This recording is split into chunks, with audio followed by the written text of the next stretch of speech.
அனைவருக்கும் வணக்கங்க. நம்ம வீராக்கு காலையிலே சோறு வடிச்சு, அவங்களுக்கு கொஞ்சம் 1 கிளாஸ் பால் ஊத்தி 2யும் மிக்ஸ் பண்ணி வச்சுட்டேன். அவங்க மெதுவா பாத்தீங்கன்னா சாப்பிட்டுட்டு இருக்காப்புல. நம்ம வீட்டு ஆளுகளோட நல்லா பழகிட்டாப்புல. பழகுன வேகத்துல ஆட்டமும் வேற லெவல்ல பண்ணிட்டு இருக்காப்புல. நல்லா சாப்பிட்டாப்புலன்னா ஆட்டம் கிழிச்சு எடுத்துருவாரு. சாப்பிடலன்னா போய் ஒரு மூலையில படுத்துக்கிறாரு கோவத்துல.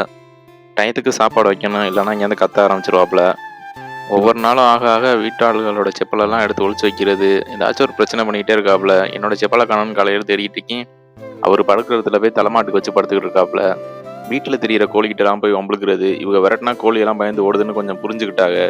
போய் தாய் கோழிகிட்ட போய் வம்பிழுத்தாக அது 2 கொத்து குத்துச்சு பறந்து வந்து. அப்பையிலேருந்து கோழிகிட்ட போறதில்ல. செடியை கடிக்கிறதும், நூலை கடிக்கிறதும், கீழே என்ன கிடக்கோ எல்லாத்தையும் எடுத்து கடிக்கிறதுங்க.